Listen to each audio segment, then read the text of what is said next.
something, guys, don't make the same mistakes I did. If you get a bunch of deals, I don't care if you feel overwhelmed. I don't care if you think you're broke and you can't take more. Do not stop your front end lead measures. You have to keep those going or else you're screwing yourself over 90, 120 days down the road. So no matter what, same thing with the follow-up. You have to be relentless there.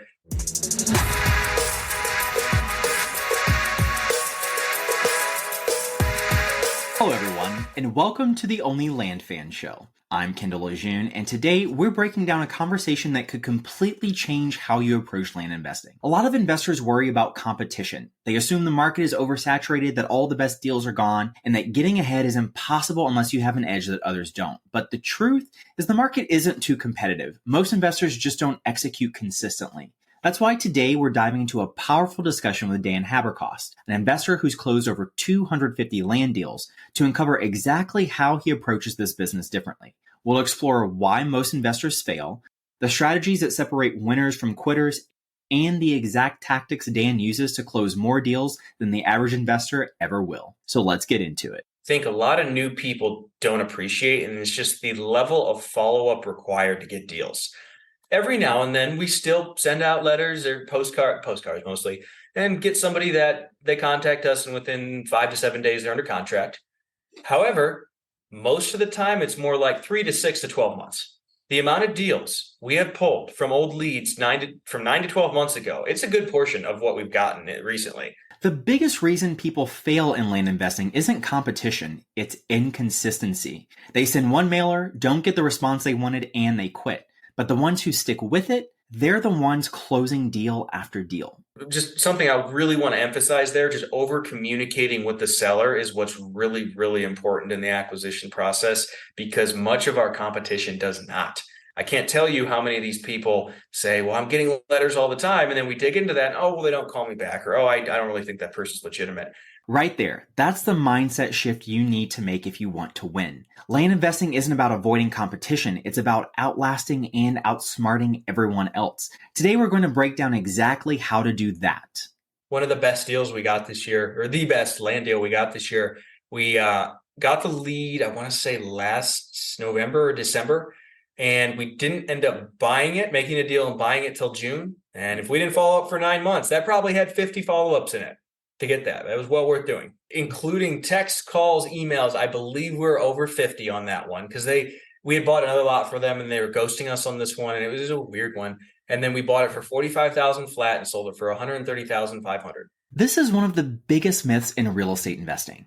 People ask me all the time, Kendall, isn't it too late, or aren't all the good deals gone? But Dan's experience proves otherwise. The best deals are still there, but they go to the people who follow through. Many of the deals that we've actually closed after that long, I'm probably, after the first few months, a lot of times I'd say I'm exaggerating there a little bit. It's more like every 1 to 2 months, unless there was something they said that made us think sooner. So I overstated how frequently there. But usually you reference something from a prior conversation, or 1 month they don't answer, you leave a voicemail. And then 6 weeks later, you call them. That time they do answer, but you haven't actually spoken in 3 months. And if you have a good rapport, it's not hard to maybe come up a little bit and, hey, we reevaluated. We can do 18 instead of 16. Or, you kind of come up with an excuse to call back every time. I hear it all the time. There's too much competition. I can't find deals anymore. That's just not true. There are still deals, but they go to the people who follow up, negotiate well, and know how to position themselves.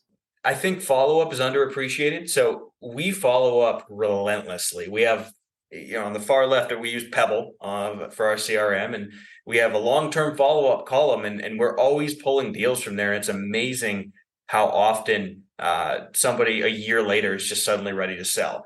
So let's unpack that. Most people assume that if they send one offer and don't hear back, the deal is dead. But the reality is that most sellers aren't ready to accept the first offer they get. They need to be nurtured, they need time, and the investor who consistently stays in front of them is the one who wins the deal. This is why competition is not the problem.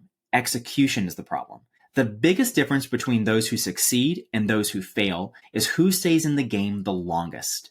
So we have a standardized follow-up SOP, but there's a spectrum depending on how the conversation goes. But assuming, so let's just say, you're the seller, I'm talking to you, and you tell me, I want 40K and it's worth 35. Well, okay. Then we'll do a takeaway and say, look, Kendall, we're investors. Honestly, we're buying them around 15 to 20. So we can just send you our realtor. Great. Then we can get referrals for our realtor for those people that are solid retail clients. Now, if they cringe at that, because it's a good way to figure out, is this really our avatar? If they cringe when you say, oh, no, well, then all right, this is our seller. So assuming that they aren't the clear retail avatar, then if maybe we just couldn't meet in the middle and they're too high and we're too low, but it's not crazy, we'll put them in the long-term follow-up and follow up every 2 to 4 weeks, just depending on what all was said in the conversation. And we've gotten deals that way. And not only that, but in Florida and North Carolina, we are getting deals right now because the prices have gone up so much in a lot of these markets. And there's a couple markets, I just posted about this, where prices are rapidly increasing and we're having a field day because we're going back, we're finding the old leads and we're paying them what they wanted. And now we can make a nice spread on it because prices are going up. Follow-up is where 90% of investors fail. They assume that if a seller doesn't respond immediately, they're not interested. But in reality, most sellers need time to process an offer, especially if they weren't actively looking to sell. It comes most of the time. The leads come in via phone, sometimes email, sometimes physical mail, but mostly phone. My acquisition managers take the calls. Most of them they answer live, but sometimes they miss it if they're on the call and call them back. And it's pretty straightforward. They build rapport. They try and really dig into what the person wants. Why aren't you just listing this on the market? And if they appear to be our avatar, i.e. our seller, then they'll do their due diligence and make an offer. And that ranges, as far as how long that takes, pretty dramatically. With some of these simple info lots in Florida, it takes about 5 seconds to do due diligence because there's thousands of comps. Whereas, some of these big pieces of acreage in North Carolina could take 2, 3, 4 weeks, depending on everything involved. Dan is talking about a structured, methodical follow-up process. The best investors don't just send a single text or call. They have a system in place.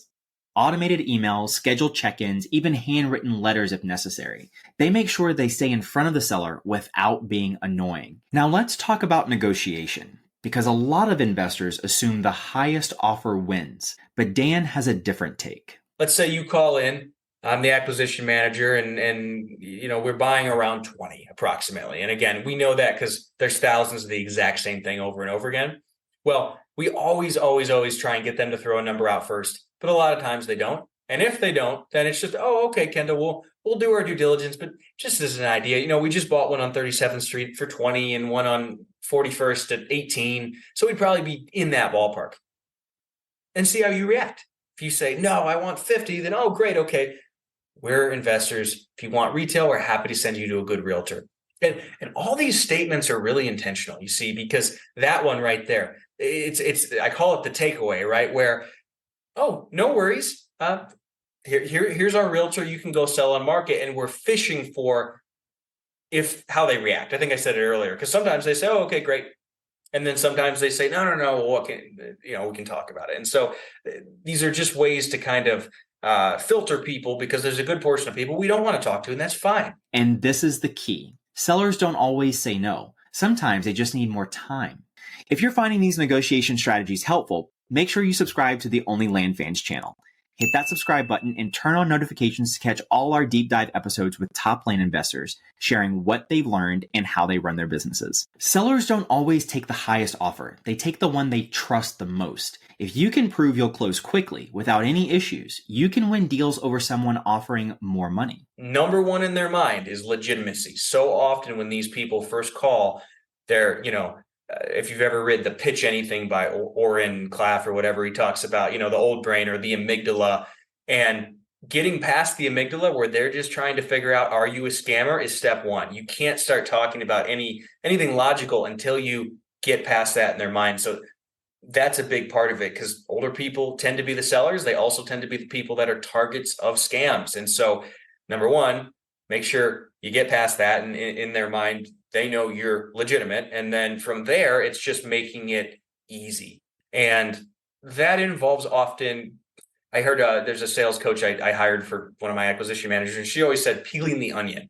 Like, some of these people, you talk to them and, well, they don't want to list it, but they haven't sold it. And you really got to build a rapport, build the trust, and dive in and figure out, Kendall, what's really going on here? Why you're not going to build on it? Take the money and put it elsewhere, right? You're just wasting your money on taxes. And so, again, I ranted a little bit there, but I think after you build trust, from there, it's getting past that apathy. This is a game changer. Sellers don't just want the highest offer, they want certainty. They want to know that when they accept an offer, it's actually going to close. And that's where you can set yourself apart. Let's say we've done our due diligence, we make the offer. A big part of our value proposition, something that gets us calls via our letters and postcards, is legitimacy. So many people come from housing, apartments, but especially housing, people who are wholesalers, and they're looking for distress. And I've done hundreds of land deals, and distress is rare. It's usually apathy. It's more they have money and their time is more important than their money. And so I took cash out of my postcards. I took everything. These terms have become scammy in these sellers' minds, where ours focuses on legitimacy. And we also like to allude to the fact that we actually have a clue about building, because that's what they bought the lot for. And many of these sellers are old developers that build on most of their lots, and they have a couple left. And so having a clue about building really gives us a leg up. And we always emphasize proof of funds. And so that gets us deals quite a bit, where we send our standardized frequently asked question sheet, our standardized email with a proof of funds, and our contract. And I can't tell you how many times that has gotten us deals when they have a bunch of other offers, some of which are higher than ours. If you want to win more deals, focus less on being the highest bidder and more on being the most reliable buyer. How do you do that? Offer non-refundable earnest money, eliminate contingencies that slow the deal down, and build rapport with the seller so they feel comfortable working with you. When you do these things, sellers will choose your offer even if it's not the highest.